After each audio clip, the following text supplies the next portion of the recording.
Saludos, bienvenidos a la primera parte de la lección número 15 del curso de precálculo. Estábamos viendo ejemplos en donde determinábamos un alcance para la función que nos dieran, de modo que entonces esa función fuera una función suryectiva o sobre o una suryección. Cualquiera de los tres nombres se refiere a lo mismo y se refiere al hecho de que una función suryectiva tiene la propiedad de que para cualquier elemento que yo considere de su alcance hay un elemento en el dominio relacionado con él. Bueno, pues habíamos discutido que eso significaba que la imagen de las funciones subyectivas coincidían con el alcance. Así que para yo decidir cuál es el alcance de una función, de manera que esa función sea una suryección, es que determinamos su imagen. Vamos a ver este tercer ejemplo donde nos presenta nuevamente una función representada por una fórmula. Recuerde que una de las técnicas que teníamos para determinar la imagen de una función, que en este caso es lo que tenemos que determinar para identificar esa imagen con el alcance, para que la función sea suryectiva, es resolver precisamente para la variable independiente, que en este caso claramente es la x, ¿verdad? Así que vamos a resolver esa ecuación para la variable independiente x como incógnita, ¿verdad? Lo primero que voy a hacer es que voy a sustituir esta notación funcional h de x por la variable dependiente clásica, que es la y, porque ambas representan los valores del alcance. Y vamos a resolver entonces esta ecuación, que luce más sencilla que esta, para la x como incógnita. Primeramente, como este término contiene la incógnita, vamos a transponerlo al lado izquierdo y pasaría positivo 5x. Y en el lado derecho nos queda este menos 3. Y esta y, que en el lado izquierdo también la transponemos al lado derecho, ya que no tiene la x, como menos y, ¿verdad? Y entonces para dejar la x sola, fíjense que había que dividir en ambos lados entre 5, ¿verdad? Aquí el 5 se cancela y nos queda la x solita, y acá nos queda esta expresión, menos 3 menos y sobre 5. Y ahora nos preguntamos qué valor yo le puedo asignar a la y como valor del alcance de esa función, para que el valor x, que representa un valor del dominio de esa función, sea un número real. Pues fíjense que yo le podría asignar a la y cualquier valor que yo quiera. No hay ningún problema con que yo le ponga aquí a la y un valor real que yo quiera. Así que yo diría que la imagen de esa función llamada h son los números reales, y ese sería entonces el alcance de esa función h para que esa función h sea una función subyectiva. Vamos a ver este cuarto ejemplo donde nos presenta también una función representada por una fórmula y igual a 3 sobre x menos 3. Y vamos a hacer la misma técnica que realizamos en el ejemplo anterior. Vamos a empezar resolviendo esa ecuación para la variable independiente x como incógnita. Pues tomamos la ecuación aquí, la repetimos, y notamos que es una ecuación fraccionaria, ¿verdad? Así que recuerde que lo primero que conviene hacer en una ecuación fraccionaria es eliminar las fracciones, y eso se logra multiplicando, aplicando la ley de multiplicación de las igualdades a ambos lados de la igualdad o de la ecuación por el mínimo denominador común que haya entre los denominadores que contienen las fracciones de esa ecuación fraccionaria. Y fíjense que como es una sola fracción la que contiene su denominador, que es x menos 3, será el mínimo denominador común, ¿verdad? Así que multiplicaremos ambos lados de esa ecuación por x menos 3. En el lado izquierdo, pues yo multiplico aplicando, mire, la ley de multiplicación de la izquierda sobre la recta, ¿verdad? De la multiplicación sobre la recta de la izquierda, tendremos y por x y menos y por 3, 3y, ¿verdad? Y entonces en el lado derecho, cuando yo tome esa fracción y la multiplique por esta expresión, fíjense que se cancela el denominador de esa fracción con esa expresión y nos queda sencillamente 3. Así que tenemos que x menos 3y es igual a 3. Como estoy resolviendo para la x, vamos a dejar el único término que aparece aquí con la x, que es este que está aquí, lo dejamos solito en el lado izquierdo y transponemos todo al lado derecho. En el lado derecho tenemos este 3 y este negativo 3y, que lo transpongo al lado derecho y pasa positivo 3y al lado derecho, más el 3 que hoy dijimos que está en el lado derecho. Y entonces ahora para dejar la x sola, multiplicaremos por el recíproco de la y para que se cancele y nos quede la x solita, ¿verdad? Aplicando la ley de multiplicación de las igualdades. En el lado izquierdo, como hemos dicho, se cancela la y, nos queda la x, se iguala a esta expresión, 3y más 3 entre la y. ¿Ok? Bueno, pues aquí tenemos la solución de esa fórmula para la x como incógnita, ¿verdad? Y nos preguntamos nuevamente, igual que aquí, qué valor yo le puedo asignar a la y para que se me produzca en el dominio un valor real. Pues fíjense que le podría dar ahí cualquier número real excepto el valor 0, porque recuerde que no podemos dividir entre 0, y eso lo vimos desde el álgebra elemental, ¿verdad? Así que, ¿cuál será la imagen de esa función y? Puede ser cualquier número real excepto el 0. Y ese sería entonces el alcance que debe tener esa función y para que esa función y sea una función suryectiva. ¿Okay? Bueno, ahora esta definición que nos presenta una nueva clasificación de la función, y nos dice así: sea f una función que tiene como dominio al conjunto A y como alcance al conjunto B una función, ¿verdad?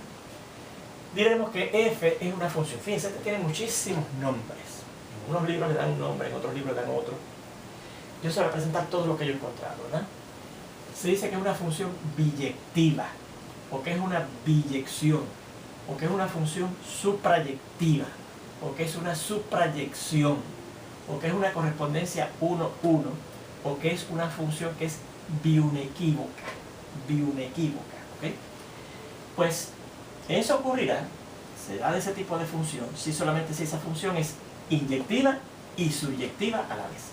Las dos tipos de funciones que hemos visto en las clasificaciones anteriores, si tienen las dos posibilidades, las dos propiedades, las dos características, entonces la función va a ser una función biyectiva, ¿ok?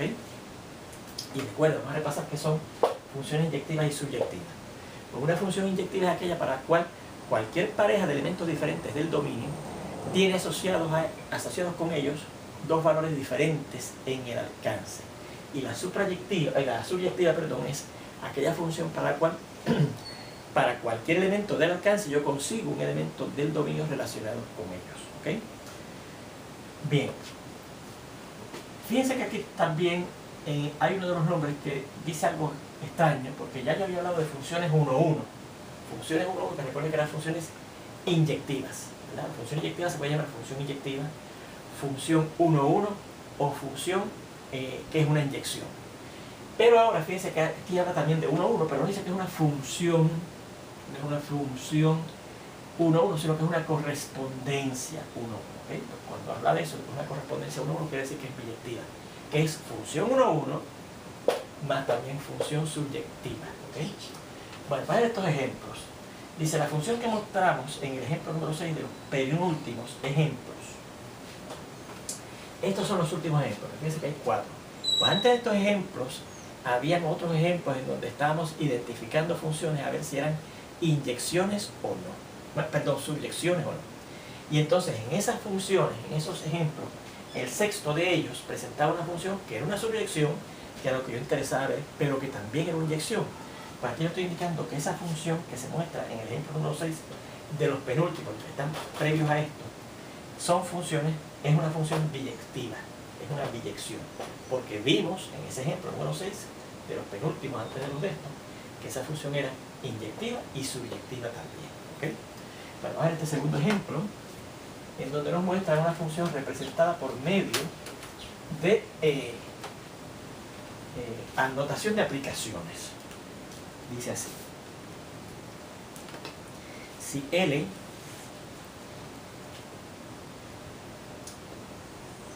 es este conjunto compuesto por negativo 4, el 5, las letras B, C y D, y T es este conjunto compuesto por los elementos 9, 8, A, B y Q. Entonces la función que voy a llamar S, perdonen, que tiene como dominio al conjunto L y como alcance al conjunto T, representada por esta notación de aplicaciones. S de negativo 4 es A. S de 5 es 8. S de B es B. S de C, S de C es 9, y S de D, S de D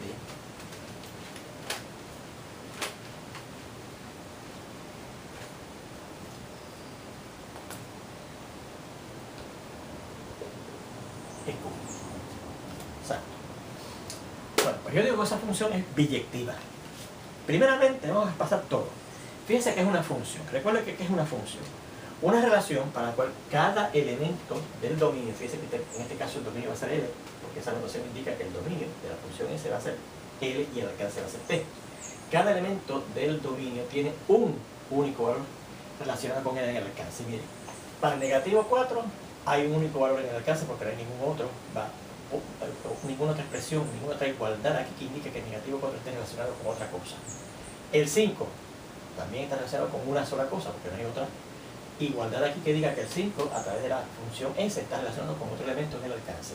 El B está también relacionado con alguien, específicamente con un solo elemento en el alcance. No hay otra igualdad aquí que indica que la B a través de la función S está relacionado con otro elemento en el alcance. La C está relacionada con un elemento únicamente en el alcance, porque dice que no hay otra igualdad aquí que diga que C está relacionado a través de la función S con otro elemento diferente de 9 en el alcance, ¿verdad? Y la D está relacionada con un elemento en el alcance que es la D. Así que si es una función, vamos a ver qué función es inyectiva.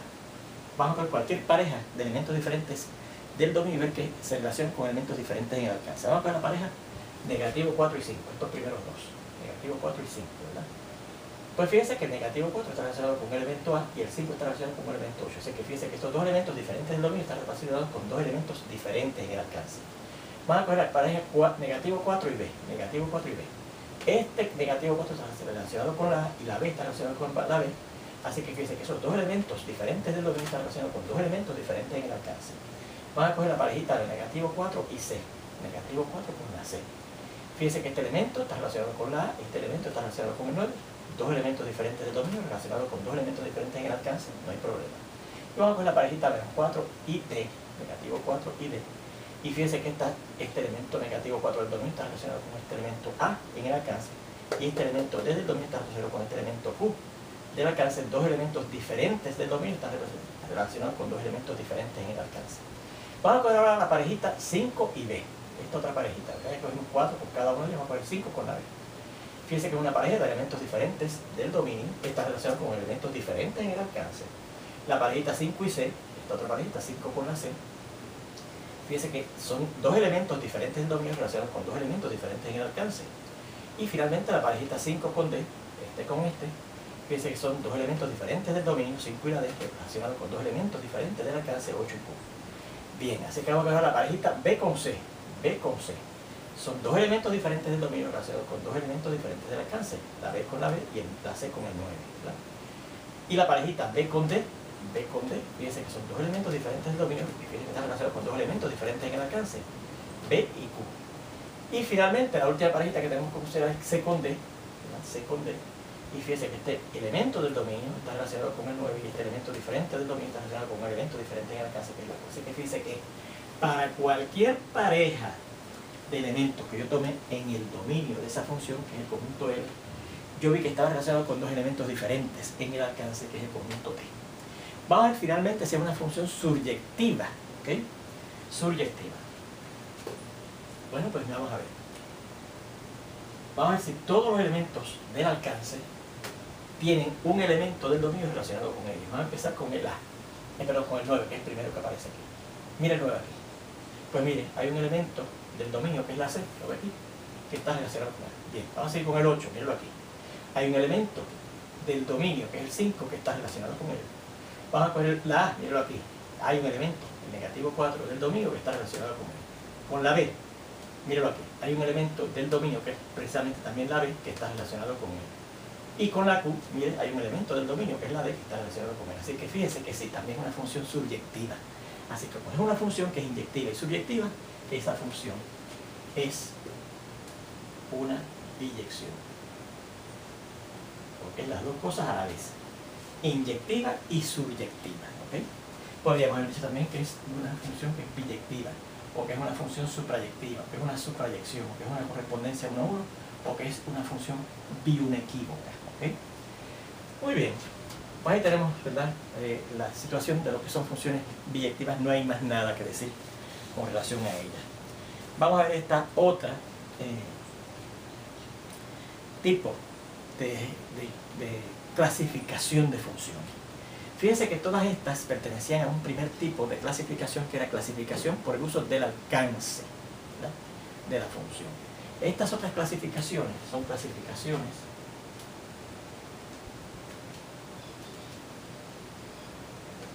por lo que se conocen paridades o simetrías. Y vamos a ver esta definición que precisamente nos dice que son funciones pares o impares o simétricas con respecto a algo. Definición.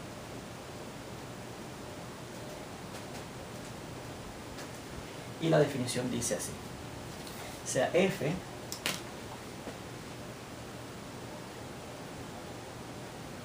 una función que tiene como dominio a un conjunto A y como alcance un conjunto B, donde, esto es importante, esos conjuntos A y B son subconjuntos de los números reales.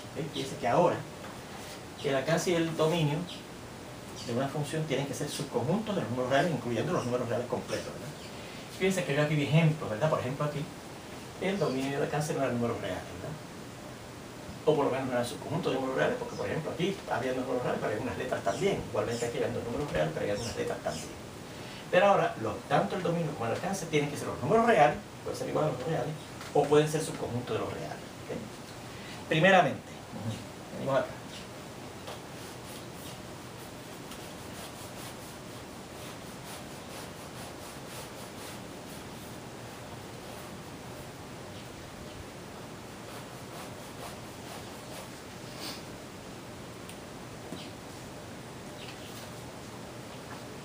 Decimos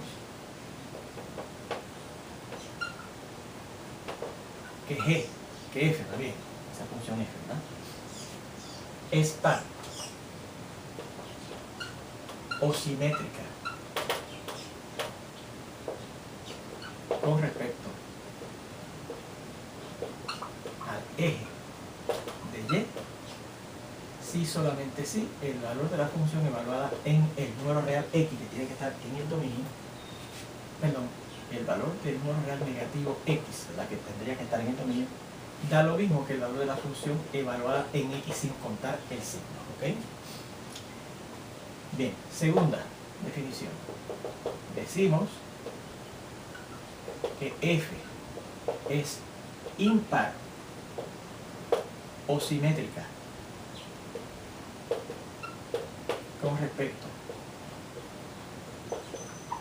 al origen, si solamente si el valor de la función evaluada en el negativo del número X da el negativo de la función evaluada en X. ¿Okay? Bien, y antes de continuar, va al siguiente comentario. Vean que para que una función tenga una de estas paridades o simetrías,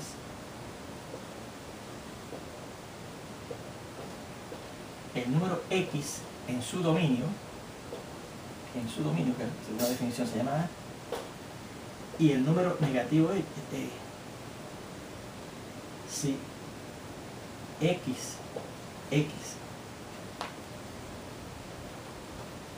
y el negativo de ese número, ambos están en el dominio de esa función. O sea que para que una función pueda ser impar o par, ¿verdad? Par impar, ¿no? Además, se subraya lo que es lo que estamos definiendo, ¿verdad?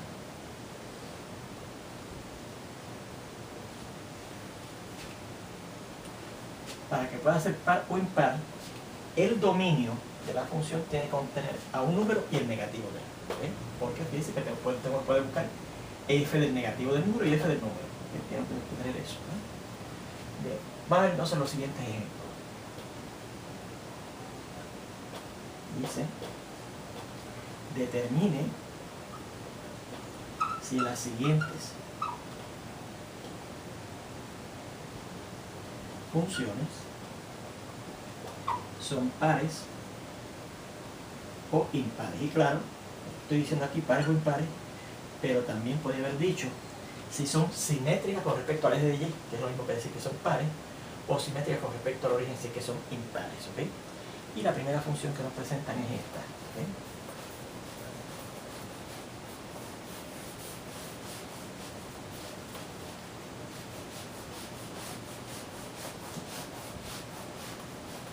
Número 1.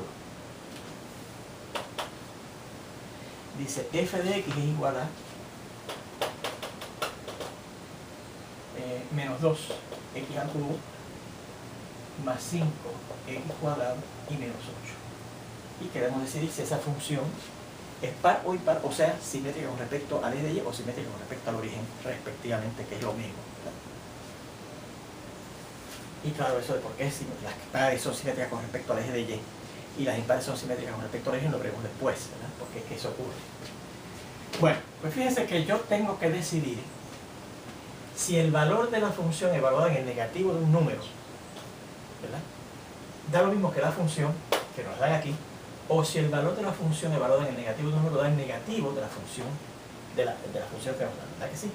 Así que fíjense que yo voy a necesitar, para poder decidir si una función es par o impar, f de x, que es siempre la que nos van a dar, la función que nos vayan a dar, y el negativo de ella. Así que voy a empezar determinando el negativo de esa función, ¿ok? Comenzamos determinando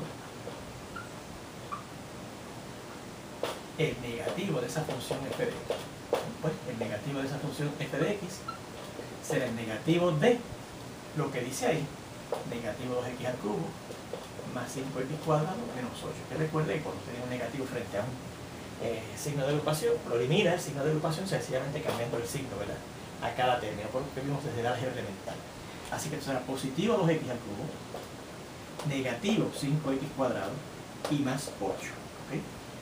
Y tendríamos, ¿verdad?, lo que es el negativo de esa función que nos da. ¿Okay? Bueno, pues ya tenemos lo que es f de x, ¿verdad?, que es una de las cosas que necesitamos, y lo que es el negativo de f de x, que es otra de las cosas que podríamos necesitar. Ahora tenemos que buscar f de negativo de x. Fíjense, para determinar si es par o simétrica con respecto al origen, al eje de y, o impar o simétrica con respecto al origen, tengo que buscar ahora f de negativo de x. Y si nos da la función original, va a ser par o simétrica con respecto al eje de y. Y si nos da el negativo de f de x, será impar o simétrica con respecto al origen. Ahora, determinamos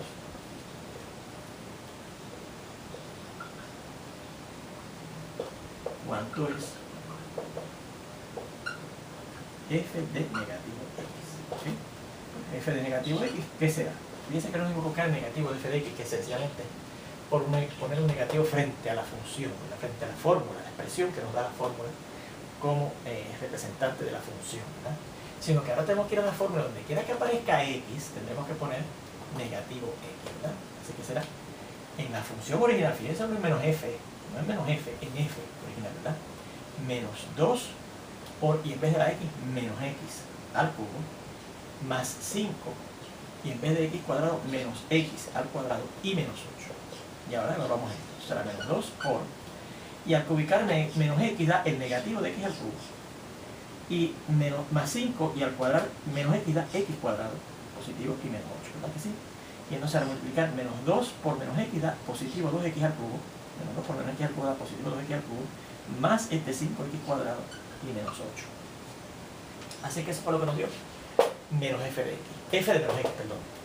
Así que ahora decimos, note que f de x, de negativo x, perdón, que creo que valgo aquí, nos dio f de x, vamos a ver si nos dio esto mismo. No, mire, ya falló uno primero. Aquí tenía que darnos menos 2x al cubo y nos dio 2x al cubo, así que no es f de x, no nos dio la f de x original. Nos dio negativo de f de x, esto, vamos a ver. Bueno, fíjense que negativo f de x, perdón, que es este, empezamos bien, 2x al cubo, pero ya en el segundo término fallo, ¿verdad que sí? En vez de ser menos 5x cuadrado más 5x cuadrado, sé que tampoco es igual a menos f de x. Así que, ¿qué quiere decir eso? Si f de menos x no da f de x y tampoco da el negativo de f de x, eso quiere decir que f de x ni es par ni es impar. Por lo tanto, la función original f de x no es ni par ni impar. Y claro, podríamos haber dicho ni simétrica con respecto a la de y, ni simétrica con respecto al origen, que es lo mismo, ¿ok? Respectivamente. Ahora este segundo ejemplo.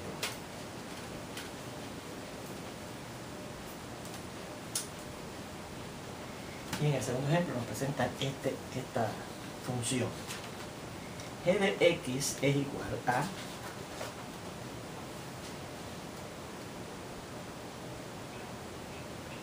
(3x a la 4) menos 2x cuadrado más 9.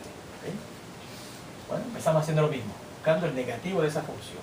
Negativo g de x, pues será el negativo de lo que dice esa expresión, 3x a la 4 menos 2x cuadrado más 9. Y lo que tenemos que hacer es cambiar el signo a cada término, menos 3x a la 4 más 2x cuadrado y menos 9. Ahora buscamos cuánto es g de negativo x. Y eso lo hacemos yendo a la fórmula original, a la fórmula de menos g de x y a la fórmula original g. Y donde quiera que aparezca x pondremos menos x, ¿verdad? Que será 3 por negativo x a la 4. Menos 2 por negativo x al cuadrado. Y más 9. Así que esto será 3 por, y el negativo de x elevado a la 4, como es una potencia para una base negativa, da positivo, x a la 4. Menos 2 por, y entonces al cuadrado negativo x, ¿verdad? Da positivo x cuadrado y más 9. Y entonces eso es lo que nos dio g de menos x. Notamos que, vamos a ver si g de negativo x, f de negativo x, nos da la misma función original o el negativo. Vamos a ver. Nos dio la función original g de negativo x. Mira, aquí tenemos g de negativo x. Nos dio la función g de x original, 3x a la 4 menos 2x cuadrado más 9, sí. Así que notamos que g de negativo x nos dio la misma función original g de x. Por lo tanto,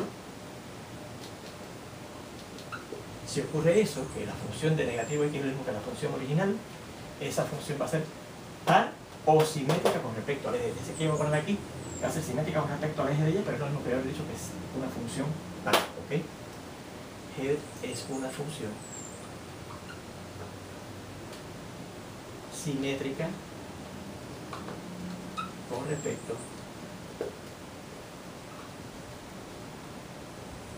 al eje de y. ¿Okay? Y vamos a ver este siguiente ejemplo, el ejemplo número 3.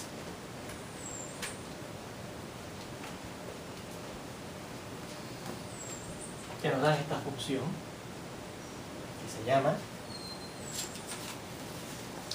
h de x,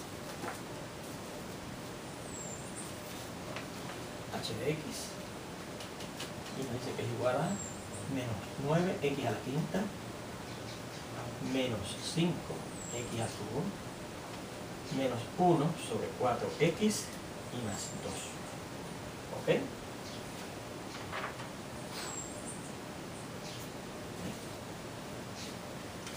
Vamos a ver, pues empezamos buscando cuánto es el negativo de h de x, porque es una de las cosas que van a necesitar, ¿verdad? El negativo de la función, ¿verdad? Necesitamos la función original y el negativo.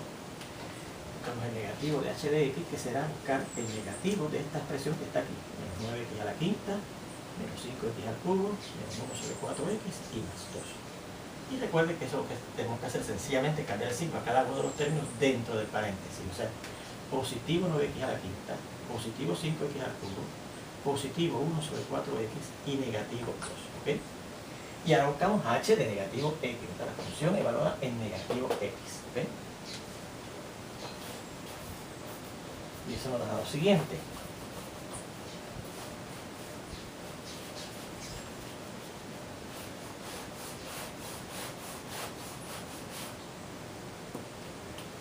H de negativo x, bueno, pues entonces vamos a la fórmula de la h, de la original, no de menos h, de la original, porque es h de negativo x, donde quiera que aparezca x ponemos negativo x, así que será menos 9 por menos x a la 5, ¿verdad?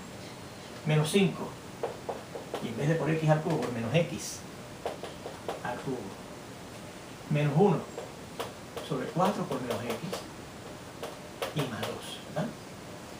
Y si yo simplifico esto será menos 9 por, y el elevar esa base negativa x a la potencia impar 5 da negativo de x a la 5 menos 5, y elevar esa base negativa a esta potencia impar da negativo de x al cubo